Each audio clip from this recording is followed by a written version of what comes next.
हजारों शहीद, लाखों बेघर, इंफ्रास्ट्रक्चर तबाह। गजा तबाह हो गया, लेकिन बैनुल अक़वामी बरादरी ज़बानी मजम्मत और मुतालबे से आगे न बढ़ सकी। जहां कल तक जिंदगी थी, वहां आज वहशत है, बर्बादी की दास्तान सुना रही है। इसराइली फजाइया ने ऑर्थोडॉक्स चर्च पर भी मिसाइल बरसा दिए।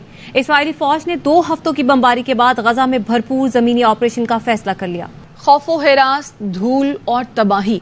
इसराइली बमबारी ने गजा का नक्शा बदल दिया। इसराइल ने गजा के बेगुनाह शहरियों पर मसाइब और जुल्मों सितम की हदें पार कर दी। जहां पहले जिंदगी खेलती थी, अब मौत रक्स कर रही है। इसराइल की गजा पर खौफनाक बमबारी, कहीं बच्चों की सिसकियां सुनाई दे रही हैं तो कहीं वालिदैन की दुहाई। हर समत सफ़े मातम बिछी है। बच्चों की अधूरी लाशें, खौफजदा वालिदैन अपने जिगर गोशों को टुकड़ों में समेट रहे हैं। हमास के सियासी उमूर के सरबराह इस्माइल हनिया ने आज उम्मत मुस्लिमा से एहतजाज की अपील कर दी। पैगाम में कहा, हम दुनिया के हर इंसाफ पसंद शख्स से मुतालबा करते हैं कि आज गजा पर जारहियत के खात्मे के मुतालबे के साथ एहतजाज और मुजाहरे करें।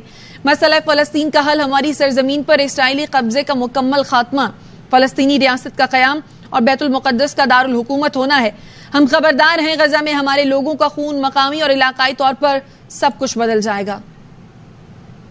अमरीकी सदर जो बाइडेन ने इसराइल और यूक्रेन को अपनी अपनी जंगों में कामयाबी को अमरीका की कौमी सलामती के लिए अहम करार दे दिया। ओवल ऑफिस से कौम से खिताब में कांग्रेस से दोनों मुल्कों के लिए $100 अरब की फौजी इमदाद की अपील कर दी। जो बाइडेन ने पुतिन और हमास दोनों को दुनिया के लिए दहशतगर्दी का खतरा करार दिया। इसराइल फलस्तीनियों की मुनज़्ज़म नस्ल कुशी कर रहा है। हमें तेल अवीव से सिफारती ताल्लुकात मुअत्तल कर देने चाहिए। स्पेन की वजीर बराए समाजी उमूर व इंसाफ आयोनी बालारा कहती हैं, अपनी इत्तेहादी सोशलिस्ट पार्टी से कहा है, गजा में इसराइल की जानिब से बाकायदा मनसूबा बंदी के तहत फलस्तीनियों की नस्ल कुशी के खिलाफ जंग में हमें मजीद संजीदगी का मुजाहरा करना होगा।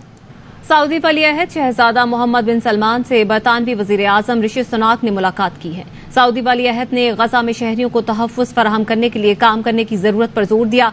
इस मौके पर उन्होंने कहा, गजा में शहरियों को निशाना बनाने को घिनौना जुर्म और वहशियाना हमला समझते हैं।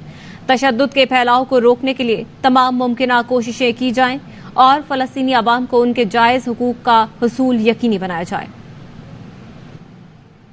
गजा में मासूम और बेगुनाह फलस्तीनी मर रहे हैं। फौजी ऑपरेशन को फौरी बंद किया जाए।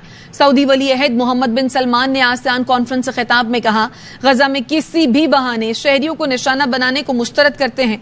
मोहम्मद बिन सलमान का यह भी कहना था कि सऊदी अरब मसला फलस्तीन के मुस्तकिल हल की हिमायत करता है। इसराइली जारियत के खिलाफ दुनिया भर में शदीद गम गुस्सा है। फ्रांस में मुजाहिरों पर अदालती पाबंदी के बावजूद फलस्तीन के हक में एहतजाज हुआ। पेरिस की सड़कों पर फलस्तीन की आजादी के नारे बुलंद हुए। अमेरिका के शहर सैन फ्रांसिस्को में स्कूल तलबा ने इसराइल के खिलाफ एहतजाज किया।